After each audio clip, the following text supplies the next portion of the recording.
Hey, it's Coach Reid. I'm here at the Athlete Matrix. Today I'm giving you a few different core exercises that help you make you stronger and more stable through this section of your body. So you need to understand when you're playing volleyball, you're getting hit with force vectors from all different angles. So if I'm coming out here to play a ball out here, I need to be able to tighten on my core to resist the urge of my body keep going in that direction.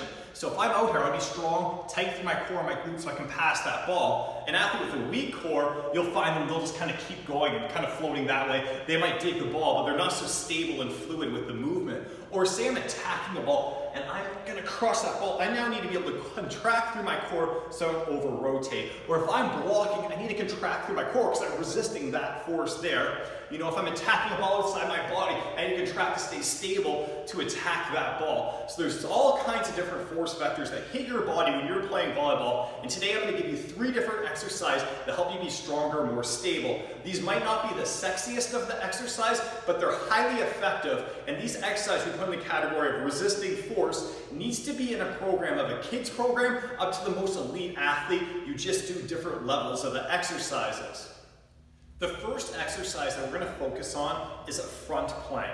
And a lot of you, probably most of you, have done a front plank before, but very few of you have done it well. Okay, when we're doing a plank, so we know when we're on the ground, we're squeezing, we're holding this position, when we're on the ground, the focus is I got to be squeezing hard through my abs and my butt. So put your hand on your abs and put your hand on your butt. You need to squeeze hard through here. So if you're like a well-developed athlete, you squeezing this section as hard as you can for 30 seconds is tough. That's why a plank is not an easy exercise. If you find it easy, you're just not doing it well enough. So when I'm coming down and doing my plank, I'm going to squeeze hard through here. I'm going to make sure I have perfect posture down my neck, back, and butt, and just hold and squeeze really, really hard. Okay, so this section will stay tight. If you want to take it a level further, I can now do a high plank shoulder touch, which adds another force vectors and now adds an anti-rotation component. So I'll come down here and I'll squeeze tight, nothing moves, and I'll just slowly touch opposite shoulders. Same focus, neck stays in line with spine, perfect posture down your back, slowly touch your opposite shoulders. So that is your first exercise. Focus on doing the exercise from anywhere between 30 to 40 seconds. The second exercise we're going to focus on is a side plank. It'll help strengthen our oblique, our transverse abdominis, our hip abductors. So it's an amazing exercise, a great injury preventative exercise. So I'm going to show you a few different levels. I'm actually going to show you 3 different levels here. So the first thing we want to do is make sure my elbow is directly under my shoulder and my body is in a perfectly straight line. Okay, so everything's in a straight line, elbow directly on your shoulder. For the level 1, I'm just going to bend the bottom knee and push my hip up and hold. Okay, my neck's on my spine. I'll feel lots of tension through my oblique here and my hip there. I'm just going to keep my hip up and hold. For some of you, this is going to be too easy. We're going to go to the next level where we have both legs straight and we hold this position and stay tight. Nothing moves. These hips stay in a straight line towards the ceiling. For you stronger athletes, you can then start doing a leg raise, which makes it even tougher, which brings a lot of recruitment of the muscles on the outside of our hip here. So the same idea as the plank. We're looking to hold this for anywhere between 30 to 40 seconds each side. Our third exercise is a glute raise variation. Okay, and I'm going to give you, once again, 3 different levels to this exercise. This exercise focuses on building strength through our glutes, our hamstrings, and a little bit in the muscles that support our spine here as well.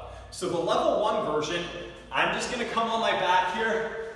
My feet are flat on the ground, and I'm just going to squeeze my butt and push my hips up and hold. So I get full hip extension here, my glutes fully contracted, and you're going to pause for about 10 seconds, squeeze your butt as hard as you can, and then come back down. Squeeze and push up, squeeze your glutes as hard as you can, and come back down. So that would be level 1. The second level is now you're going to go to one leg. So I'm going to bring one foot up. Now I'm going to squeeze my butt and push my hips up all the way up into the air and come back down. Squeeze and push up. So it's just adding more tension to my hamstring and my butt. Okay, and I would do anywhere between 8 to 10 reps each side and pause for 2 seconds at the top. If you want to take it one step even further, you squeeze your butt and push your hips up so we're tight through here. Then you extend one leg. So this part runs parallel, you squeeze and hold. Okay, and then you switch, but just let your knee and you keep your hips up. A lot of tension is building through my hamstring, my glute. You're working really hard. So you're gonna pause for about 5 seconds and then switch sides. A good number to do is about 4 or 5 leg raises each side. So you always want to make sure you master level 1 before moving on to level 2 to level 3. You want to become very good at these exercises before you evolve the exercise too much further. Focus on the technical cues that I gave you in these videos. I would perform 3 sets of each of these exercises. So how I do it is I do a set of front planks for 30 to 40 seconds, rest for about 20 seconds. Then I would do a side plank, 30 to 40 seconds each side, rest for 20 seconds, do a glute raise variation, and then rest for a full minute, and I'd be done 1 round. You do 3 total rounds.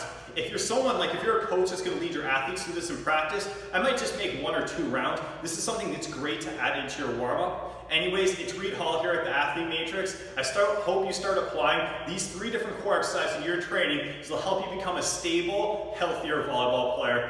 I'll catch you later.